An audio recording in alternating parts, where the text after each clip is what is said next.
에스겔 선지자는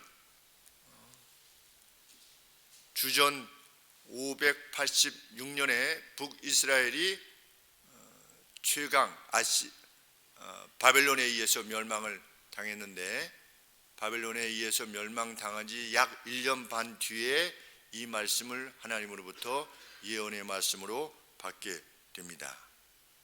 그래서 37장에는 이스라엘이 궁극적으로 회복하게 될 것이다.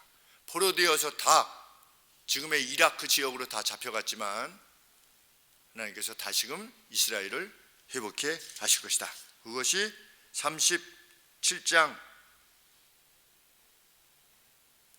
24절부터 하나님께서 주신 말씀입니다. 이스라엘의 회복이 반드시 있을 것이다. 그리고 38장과 39장의 예언의 말씀은 이스라엘의 회복 이후에 이제 이스라엘이 페르시아의 초대 왕이었던 고레스 왕에 의해서 이스라엘로 돌아온 이후에 이스라엘의 회복 이후에 이루어질 어떤 시대에 대한 예언의 말씀을 예언하도록 에스겔 선지자에게 말씀하셨습니다. 우리 역사는 최종적 승리를 기다리고 있는데, 주님이 다시금 오시는 그때 최종적 승리가 지금 예고되고 있는데, 그 최종적 승리에 앞서서 어떤 일이 일어날 것인가 라는 것에 대해서 하나님께서 예언케 하신 내용입니다. 그런데 오늘 38장과 39장은 어느 한 시대만의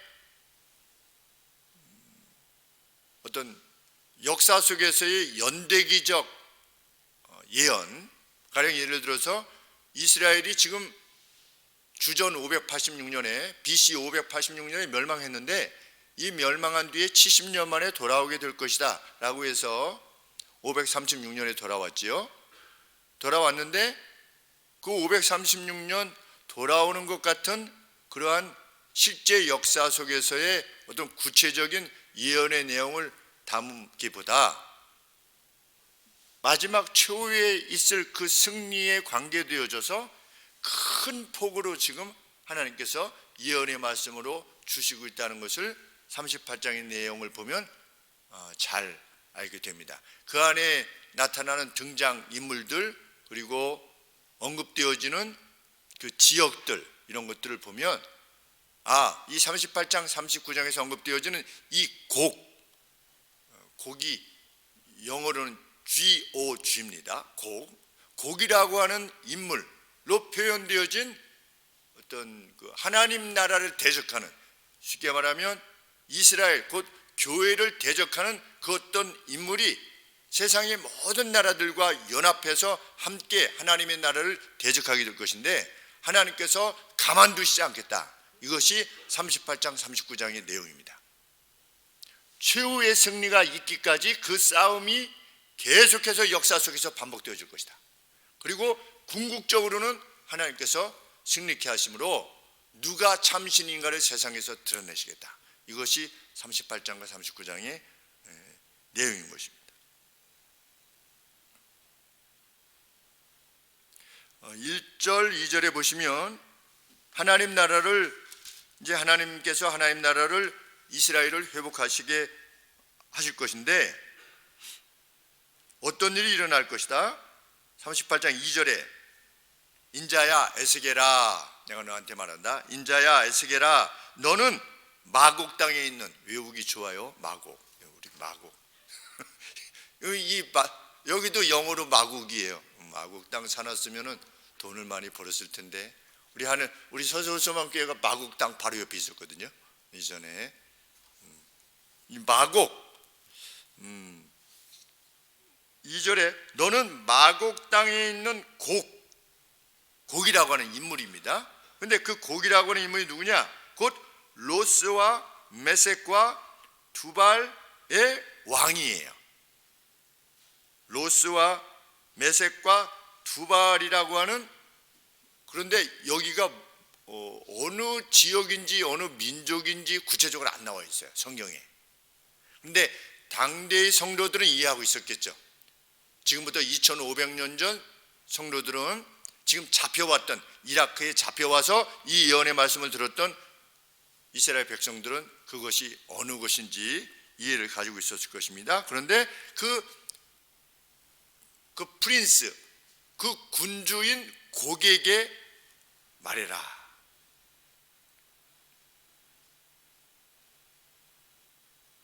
그런데 이제 여러 주석가들은 이 곡이 어체적인 어떤 역사 속에서의 구체적인 곡이라고 하는 왕이라기보다 그 이방 세계를, 하나님의 나라를 대적하는 그 어떤 존재를 일컬어서 곡이라 이름하고 있는 것이라 이렇게 전체적으로 통일되어서 주석하고 있습니다. 그리고 그 마곡이라고 하는 거기에서 마의 어떤 그 접두를 떼내고 곡이라고 하는 이름을 지었을 가능성이 높다 그렇습니다.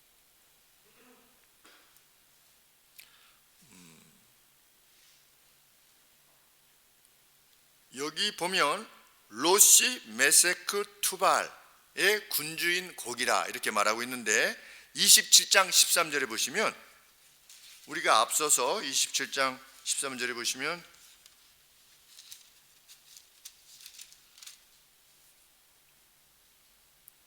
(12절에) 다시스는 스페인입니다. 27장 12절에 다시스는 각종 보화가 풍부함으로 너와 통상하였음이며 은과 철과 상납과 납을 가지고 내 물품을 무역하였도다. 야완과 두발과 메색은 내 장사가 되었음이며, 두발과 메색이 여기에서 언급되어지고 있습니다. 그러니까 이것은 분명한 어떤 지역이나 아니면 민족을 의미하는 것이죠. 두발과 메색은. 그런데 38절에서의 로스는 그 27장에서는 등장하지 않지만 어떤 당시의 구체적인 어떤 지역을 의미하는 것이 분명합니다. 그런데 그 지역의 군주라는 것이죠. 누가? 곡. 참 어려운 부분입니다. 당시에 2500년 전 이스라엘 백성들에게 이 지역은 인식이 됐어요. 지역은 인식이 됐는데 그 지역의 군주라고 일컫는 곡은 구체적인 인물이 아닌 거죠. 그래서 우리가 전체적으로 보면 세상의 나라들, 이 나라 저 나라 이 나라 저 나라의 왕에게 말해라. 그가 누군데요? 이후에 하나님의 나라를 대적하는 그 어떤 존재들을 대표하는 어떤 상징인 것입니다. 우리 요한계시록을 치면은 666이 되겠죠. 666. 그 짐승의 수가 666이다. 그것이 그 짐승의 어떤 이니셜을 따서 한 것이든 해서 666 그러면 그때 누군가가 딱 이름 되어지는 것처럼 곡이라고 하는 인물을 들어서 하나님이 말씀하시는 것입니다.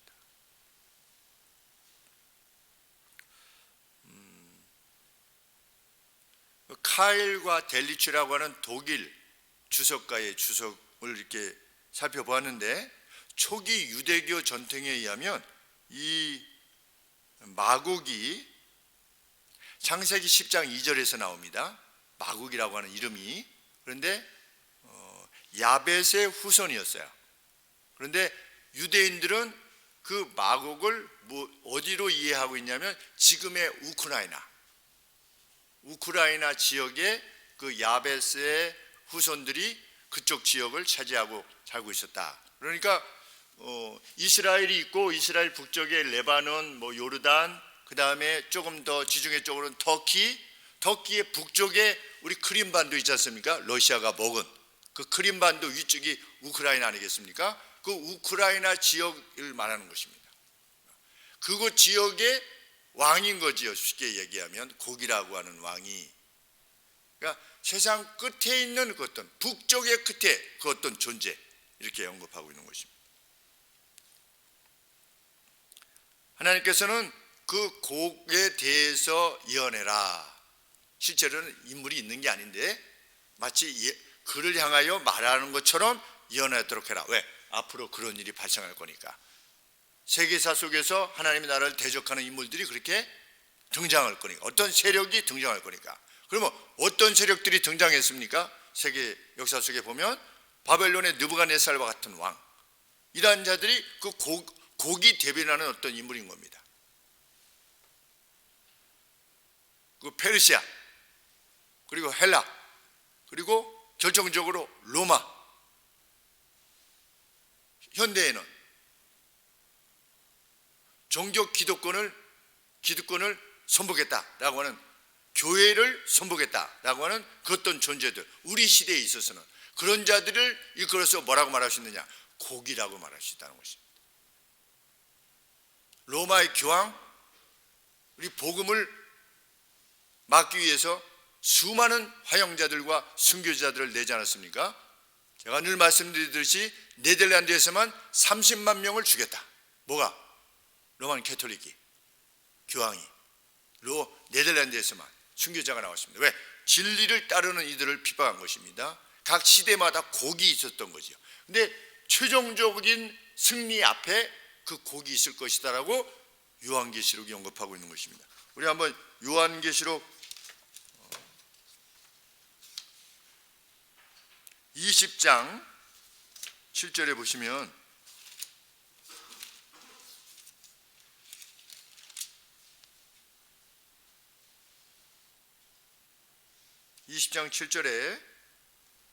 천년이 참에 사탄이 그 옥에서 놓여 나와서 땅의 사방 백성 곧 곡과 마곡을 미혹하고, 다시 나오지요. 세상 끝에 모아 싸움을 붙이리니 그 수가 바다 모래 같으리라. 하나님의 나라를 대적하는 나라가 그 어떤 세력이 곡과 마곡으로 이렇게 상징되는 것입니다. 저희가 지면에 널리 퍼져 성도들의 전과 진과 캠프와 사랑하시는 성을 두름에, 예루살렘이지요. 영적으로 표현하는 것이죠. 하늘에서 불이 내려서 저희를 소멸하게 될 것이다. 이거 최후의 전장이 있을 것이다. 에스겔 때에도 마곡과 곡이 언급되고, 최후의 유황계, 최후의 전쟁에 있어서 하나님 나라와 세상 나라가 한번 마지막으로 붙게 될 것이다. 하늘에서 불이 내려서 저들을 소멸할 것이다. 우리는 그 역사의 중간에 지금 속하여 미시적인 시대 속에서 속하여 살고 있는 것입니다. 이것이 우리 그리스도인들이 지니고 있는 세계관입니다. 최후의 승리가 우리 앞에 반드시 올 것이다. 지금 보이는 세상의 모습이 어떠하다 할지라도 그래서 두려워하지 않는 것입니다. 우리에게는 두려움이 없는 것입니다. 맞섰던 바벨론 끝장났고, 페르시아 끝장났고, 헬라 갔고, 로마, 그렇게 기독교를 피박했던 로마도 갔습니다. 그런데 아주 보잘것없어 보였던 그 이스라엘은, 아브라함으로부터 시작한 그 이스라엘은 여전히 남아서 그 안에 메시아가 오게 되는, 그리스도가 오리라고 하신 약속대로 오셨고, 그 그리스도의 복음이 세상 끝까지 전달될 것이라고 그랬는데 지금 세상 끝에 전달되었고, 세상을 싸워서 이겨나가고 있고, 세상에 25억 명 정도의 크리스찬들이 지금 점점 더 확장되어서 하나님의 나라를 채울 수가 준비되고 있다는 사실만으로도 우리는 두려움 없이 오늘을 사는 것입니다. 그것이 역사의 운명이니까, 하나님께서 정하신 운명이라는 것입니다. 그것을 생각할 때 우리의 현재가 오늘 조금 뭐 이렇게 보이고 저렇게 보이는 것에 대해서, 심지어 죽는 것에 대해서도 개의치 않는 것입니다. 왜? 역사에 대한 목적이 분명하다고 하는 것을 우리는 확신하게 되니까.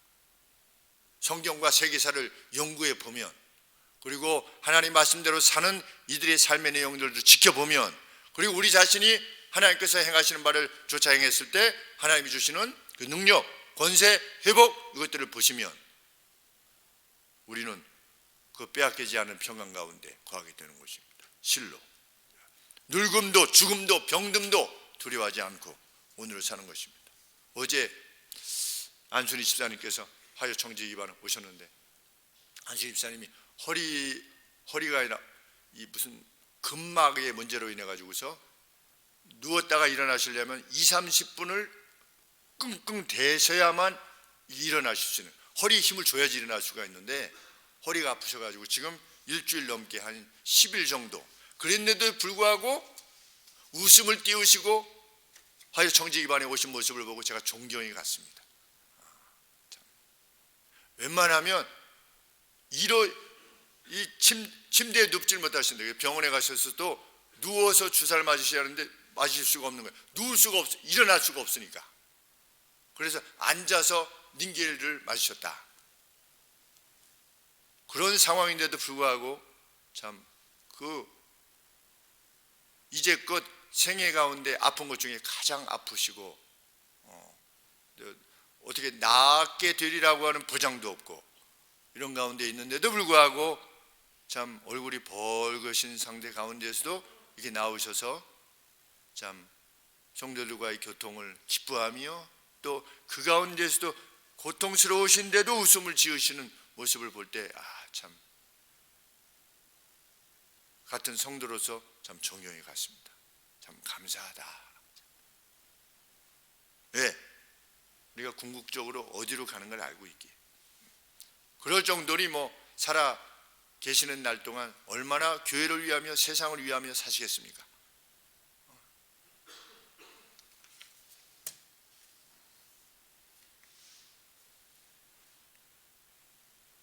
하나님께서는 네가 나의 나라로 오게 될 것이다. 나의 나라 이스라엘을 치러 올 것이다. 하나님의 교회를 치러 올 것이다.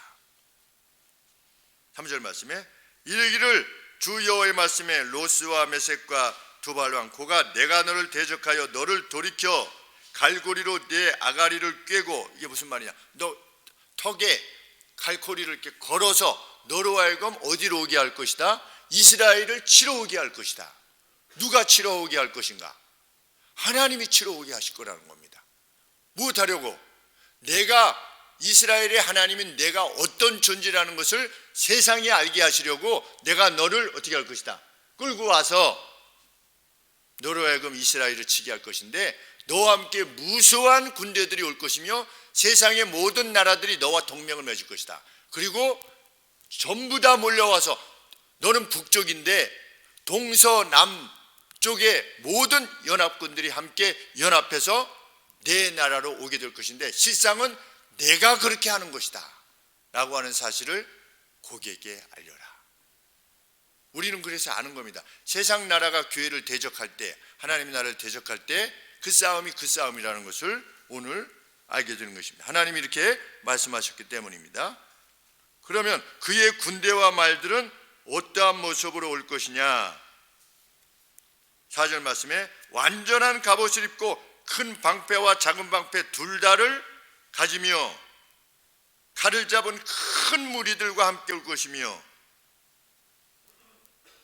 그들과 함께한 바 방패와 투구를 갖춘, 자기들만 오는 것이 아니라 동맹을 맺어서 오는 이들이 누구냐? 페르시아와 파사와 구스와 쿠시죠. 지금의 이디오피아 이 땅에 있었던 거대 제국이었던 쿠시, 그리고 풋, 영어로 보면 PUT입니다. 발음이 풋과, 근데 지금 보면 이 풋이 어디냐? 리비아. 우리가 아프리카 북쪽에 리비아 있지 않습니까? 리비아. 이런 나라들과 연합해서, 그러면 페르시아는 약간 동쪽이지요. 동쪽. 지금 마곡은 아까 북쪽이라고 하지 않았습니까? 이디오피아는 남쪽이고 풋은 서쪽이지요. 세상 모든 나라가 덤비게 할 것이라는 것입니다. 하나님께서 하나님 나라를 대적해서.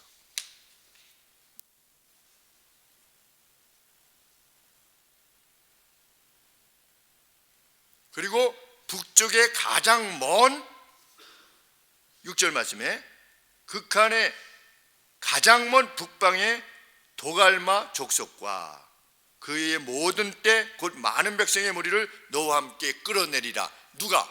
하나님께서 그들을 이끌고 오실 거라는 겁니다. 그 주체가 누구냐? 하나님이시다. 내가 어떤 존재라는 것을 보여주기 위해서 그렇게 행할 것이다. 그러면서 7절 말씀에 고가 너는 스스로 준비해라. 그리고 너와 내게 모인 무리들을 다 스스로 준비시키고 너는 거기서 대장을 해라, 리더를 해라, 가이드를 해라.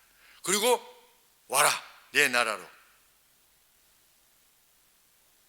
여러 날 후에 곧 말년에 네가 명령을 받고 그 땅 오래 황무하였던, 이스라엘 땅이 오래 황무했었죠. 70년간 황무했었으니까 황무했었는데 이제 하나님께서 회복시키신 이후에 너희들이 그 회복된 이스라엘을 치러 오게 될 날이 올 것이다.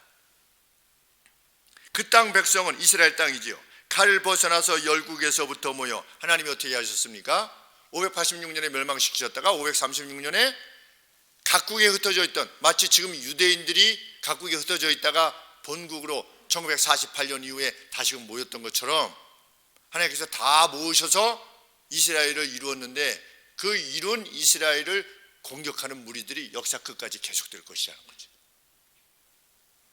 이스라엘을 좋아하는 나라가 없어요. 세상에서 이스라엘을 좋아하는, 우리나라도 이스라엘 좋아합니까? 이스라엘 좋아하지 않습니다. 저도 이스라엘 별로 안 좋아해요. 이스라엘 갔더니 야, 팔레스타인 사람들이 훨씬 나. 팔레스타인 사람들은 부드럽고 상냥해. 근데 이스라엘 사람들은 길 하나 물어봐도 왜? 뭐 이런 식으로 대답해요. 왜? 자기가 세상이 최고의 나라야.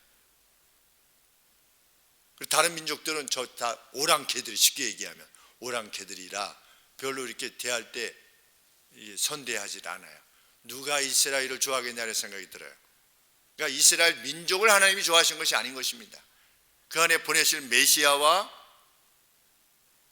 그 안에 있었던 하나님의 성전, 그리고 세상을 구원하시겠다고 하는 그 약속을 이루신 바, 그것에 대한 상징이기에 우리 하나님께서 이스라엘을 지키시고 보존하심으로 그 가운데 메시아이신 예수 그리스도께서 오시도록 하신 것이죠. 그들의 기세가 어떠할 것이냐. 9절 말씀에 고가 네가 올라오되 너와 내 모든 때와 너와 함께한 많은 백성이 폭풍과 같이 스톰같이 너에게 이를 것이다.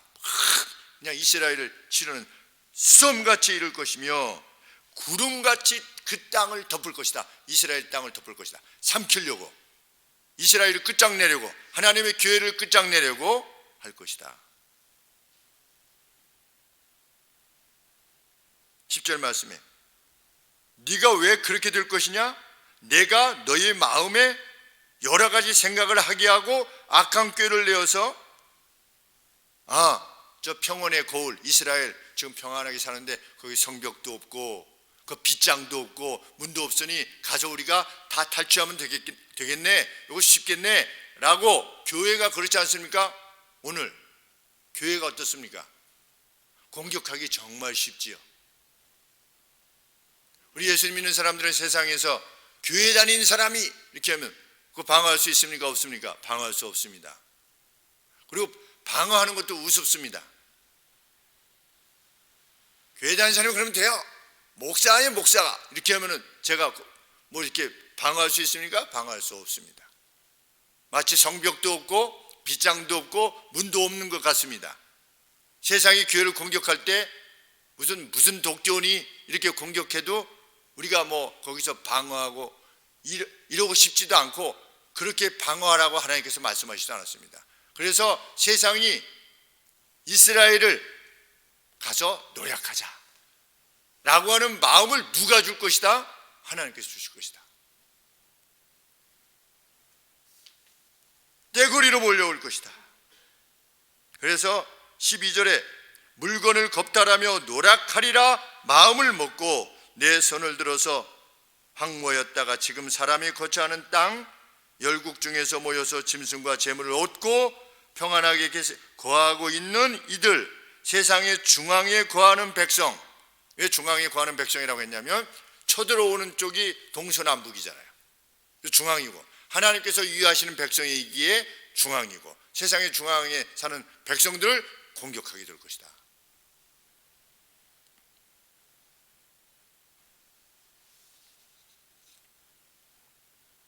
그때 스바와 드단과 다시스의 상고와, 여기서 스바는 남쪽 아라비아, 지금 뭐 이란 정도 되겠죠. 이란, 아라비아, 남쪽 아라비아의 세바와 동쪽의 드단, 그리고 서쪽에 다시스는 스페인입니다. 거기에 상인들이 이 땅을 치러 왔어 라고 하는 기대를 가지게 될 것이다. 자, 보세요. 교회는, 이스라엘이라고 하는 교회는 있는데 동서남북으로부터 와서 여기를 칠 것이다. 근데 동서남북의 상인들이 옆에서 지켜보면서 그 탈취하려고 그래.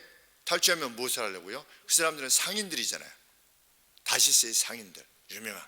그러니까 그것을 이제 노량모를 가지면 그것을 이제 세상에 팔 정도로 그러한 형세가 되어질 것이다.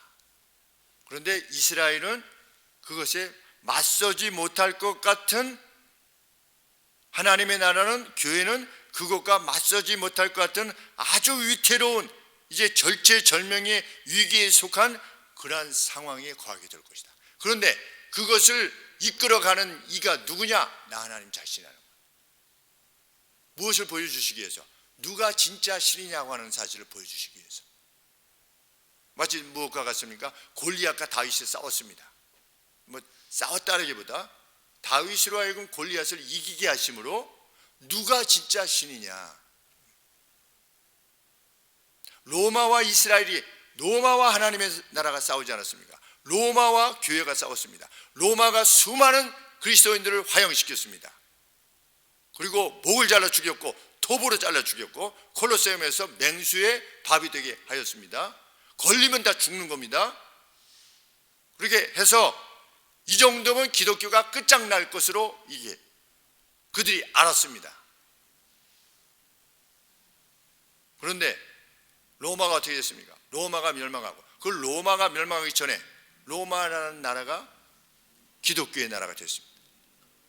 하나님의 교회가 승리했습니다. 역사상에 이 한 가지 사실만 봐도 신 존재가 살아있다라고 하는 사실을 확신해야만 될 텐데, 세상의 어리석은 자들은 세상의 역사에 대한 이해도 없고 성경에 대한 이해도 없기 때문에 그냥 교회는 그냥 뭐 신 믿고 좀 잘 먹고 잘 사는 것으로, 그냥 아프면 좀 병 낫게 해주고 자기 자녀 좀 잘 되고, 이런 식으로 교회를 이해하는 것이죠. 그런데 하나님께서는 수많은 선지자들을 통해서 역사가 어떻게 될 것인가를 내가 미리 말한다. 그리고 역사를 이루어 가시는 겁니다.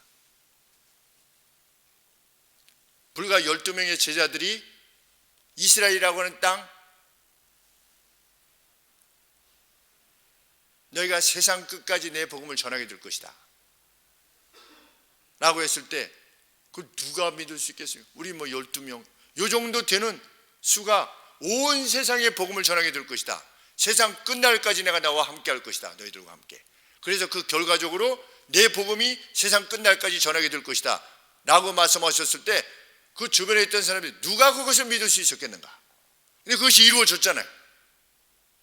그럼 그 같은 사실만으로도 역사를 주관하시는 분이 누구신가를 확신할 수 있는 것입니다. 참으로 진리에 대해서 관심이 있고 참으로 사고할 수 있는 사람이라면, 그냥 우연히 생겼다가 우연히 발생했다가 생명이 우연히 죽는, 그럴 수 없다는 것을 알면서도 그것을 믿은 채로 가는 그 무지의 삶을 결코 살지 않을 것입니다. 그래서 예수님이 뭐라고 말씀하셨습니까? 진리를 참으로, 참된 이치가 무엇인가를 참으로 사모하는 자는 내 말을 듣고는 내게로 올 것이다. 그렇게 말씀하신 것입니다. 17절에 보시면 하나님께서는 전날부터 여러 선지자들을 통해서 세상이 어떻게 될 것을 알리셨다는 겁니다. 다니엘이 그렇지 않겠습니까? 다니엘서 미국 사람들 중에 데니엘이 많더라고요. 이름이 데니엘. 데니엘을 통해서 하나님께서 말씀하시지 않았습니까? 바벨론 뒤에 뭐가 올 것이다? 페르시아가 올 것이다. 페르시아가 온 다음에 헬라가 올 것이다. 그 다음에 로마가 올 것이다. 역사 가운데 정말 그렇게 왔잖아요, 나라가. 그러면 그 같은 사실을 보고서도 누가 신인가를 인식할 수 있지 않겠습니까?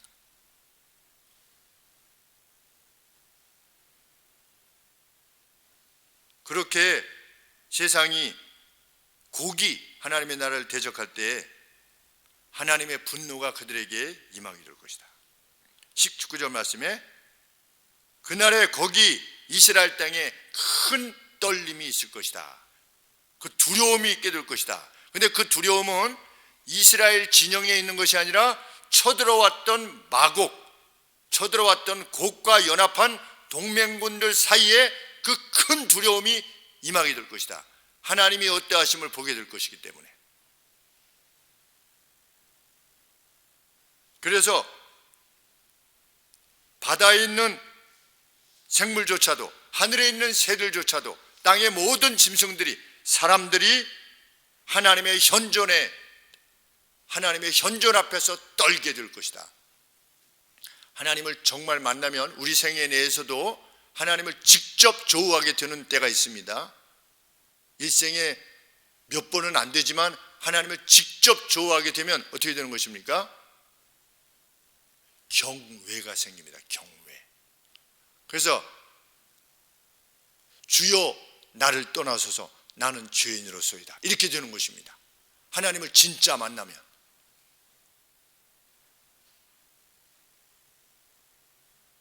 가파른 길들이 무너질 것이요 모든 성벽이 땅에 무너지는 것 같은 큰 떨림이 임하게 될 것이다. 20절 말씀에 그들이 이스라엘을 위하시는 하나님의 진노를 보게 될 것이다.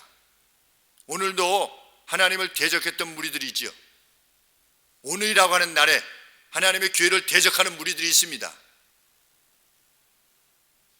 대적하는 무리들이 하나님의 진노가 어떤 것인가를 보게 될 날이 반드시 올 것입니다. 우리 생애 내에서도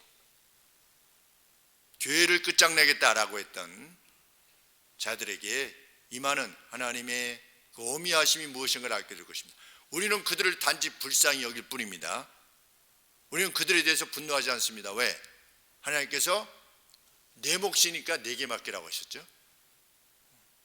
너희들이 안 해도 돼. 내가 하마. 그 중에 한 명이 갔죠. 예배 드리는 이들을 체포하겠다고 체포조를 동원했던 이들이 있습니다. 하나님께서 가만두시지 않을 겁니다. 분명 가만두시지 않을 겁니다. 시진핑 가만두시지 않을 겁니다. 교회를 불태우고 교회의 십자가를 끌어내리고 교회를 폭파시키는 그가 어떻게 될 것인가를 우리가 우리의 일생 내에서 지켜보면 됩니다. 그의 최후가 어떠할 것인가. 누구와 같은 자들이냐? 각 시대마다 곡과 같은 자들이다. 하나님께서 가만두시지 않을 것이다. 가만두시지 않으심으로 무엇을 보이실 것이다. 역사의 끝에도 최종적인 궁극적인 승리가 정말 있다고 하는 사실을 오늘 보여주실 것이다. 그래서 저도 기도하고 있는 것입니다. 하나님, 우리 시대에도 보여주시옵소서.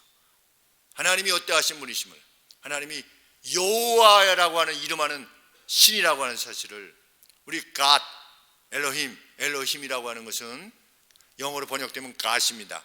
God은 그냥 일반 명사입니다.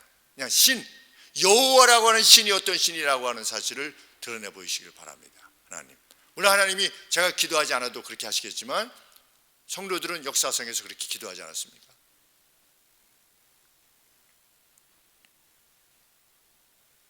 (21절) 말씀에 하나님께서는 곡을 치시기 위해 모든 산중으로부터 칼들을 부르실 것이다. 그래서 그 칼들이 그의 형제가 형제를 그 연합군이 와가지고 동맹했던 자들을 대적하여 치게 할 것이다. 하나님을 대적했던 무리들 스스로가 좌중질환을 일으켜서 스스로 서로를 찌르게 하실 것이다. 23절 말씀에 하나님께서 온역이 뭡니까? 연병이지요. 오늘로 말하면 전염병입니다. 온역으로 피로 그들을 심판하실 것이며 그들 위로 피와 우박과 불과 유황을 쏟으실 것이다. 하나님의 진노가 다함이 없이 쏟아질 것이다. 그것을 통해서 하나님께서 세상과 성별된 그 어떤 분이라고 하는 사실을 분명히 드러내실 것이다. 이것이 뭐냐? 이것이 신의 한 수인 겁니다. 이것이 신의 한 수인 겁니다. 세상 모든 나라가 덤벼도 오히려 하나님께서 그들을 진멸하시는 그것이 어떠함을 드러내시는 것, 그것이 하나님의 한수, 내가 한수를 보여줄 것이다. 신은 이렇게 하는 것이라고 하는 것을 보여줄 것이다. 악함과 원수됨과 배반과 모욕, 폭행 이런 것들을 행하는 자들에게 부으시는 하나님의 진노가 어떤 것인가를 드러내므로 내가 세상으로부터 성별된 그 어떤 존재라고 하는 사실을 분명히 보여줄 것이다. 이 에스겔 선지자를 통해서 주신 말씀은 모든 시대에 해당되는 말씀이기에 오늘의 시대를 살아가는 우리들도 두려움 없이 용기 있게 이 땅을 사는 것입니다. 내가 주는 평안은 세상이 주는 것과 같지 아니하다. 그때 말씀하시는 평안은 그저 단순히 마음이 편안하고 고요하고 이런 것을 말하는 것이 아닌 것입니다. 그 어떤 상황에서도 삶의 우리의 정황이 어떤 것이도 개의치 않는 것입니다. 왜? 역사는 결정되어 있으니까. 자기 백성들을 돌보시는 그 승리가 어떤 것인가를 반드시 보여줄 것이라고 하시는 하나님의 약속이 단지 역사의 끝만 있는 것이 아니라 각 시대마다 있게 하실 것이라는 하나님의 약속을 실현하심으로 하나님의 어떠하심을 우리 가운데 드러내실 것입니다. 우리는 그 약속을 믿기에 오늘 진실한 사람으로 또 항상의 기쁨과 빼앗기지 아니하는 감사, 그것으로 이 땅을 살아갈 수 있는 것입니다.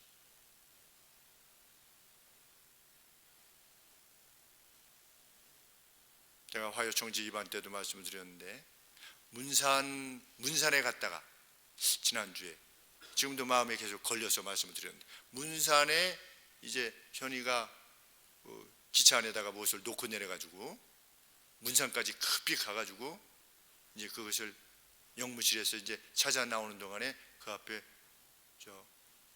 풀빵 가게가 있었는데 그래서 요새 풀빵 먹는 데가 없어서 풀빵 먹자 가지고 풀빵 앞에 세우고 먹고 있는데 현이 나올 때까지 기다리면서 쓰고 있는데 뭐가 빵빵빵 해서 우리 차 보고 그러나 했는데 빵빵빵 해서 건너편에서 빵빵빵 하더라고요. 그래서 왜 그러신가 이렇게 때렸더니 거기 내가 설 자리인데 그걸 받고 있냐고 막 이러는 거예요. 이 어떤 아주머니가 한 40대 되는 아주머니께서 이 풀빵집 앞에 도로인데 자기가 여기 세워야 되는데 왜 우리 차가 깜빡거리고 안 비키고 거기 그냥 서 있냐는 거예요. 그래서 참 이 빼앗기지 않는 평안 가운데 해야 되는데 제가 문을 내리고 아주머니 여기 풀빵 사러 왔어요. 풀빵. 이랬더니 이 아주머니께서 네. 나중에 알고 보니까 이분이 풀빵 주인이에요. 자기 집에 풀빵 사러 왔다 그러니까 처음에는 화를 냈다가 이제 제가 지금 풀빵 먹고 있는 중이에요, 아주머니. 그런데 조금 더 부드럽게 했었어야 되는데 왜? 이 역사를 아는 사람이면 우리가 이 땅에서 현실 속에서 무엇이 이루어지고 이거 해도 좀 아주머니 제가 여기 풀빵 사러 왔습니다 좀 이렇게 했어야 되는데 그렇게 못하고 그냥 내가 풀빵 사러 왔어요 아주머니 이렇게 얘기한 것이 마음에 걸리는 거예요. 왜? 여기 확신이 이렇게 있고 그날의 승리를 믿는 사람이면 정말 오늘이라고 하는 그 어떤 작은 그 어떤 것에도 궁극적으로 승리해 나가야 되는데 좀 패배한 것 같아서 또 그 아내도 있고 윤희도 타고 있는데 거기 제가 좀 언짢은 표정으로 이렇게 한 것에 대해서 하나님 잘못했습니다 이렇게 하게 됐는데 이 확신이 궁극적인 승리에 대한 확신이 그저 우리는 승리한다 이것이 아니고 그 승리에 대한 확신이 오늘의 삶에 영향을 미쳐야만 그 정말 믿음인 것이죠.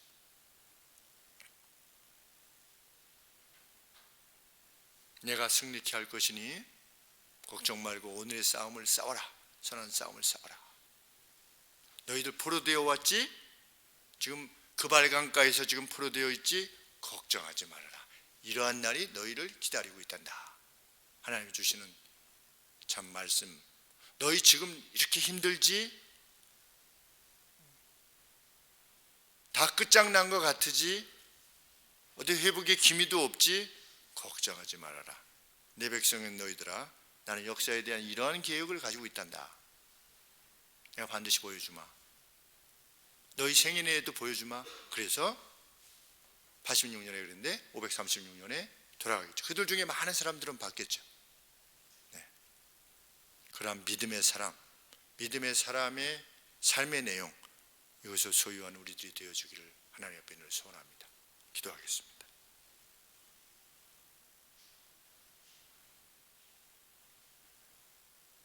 아버지, 확신이 우리로 하여금 겸비한 삶을 살 수 있도록 해주시기를 간절히 원합니다. 온유한 삶을 살 수 있도록 해주시기를 원합니다. 걱정이 없는 삶 정도에서만 멈추는 것이 아니라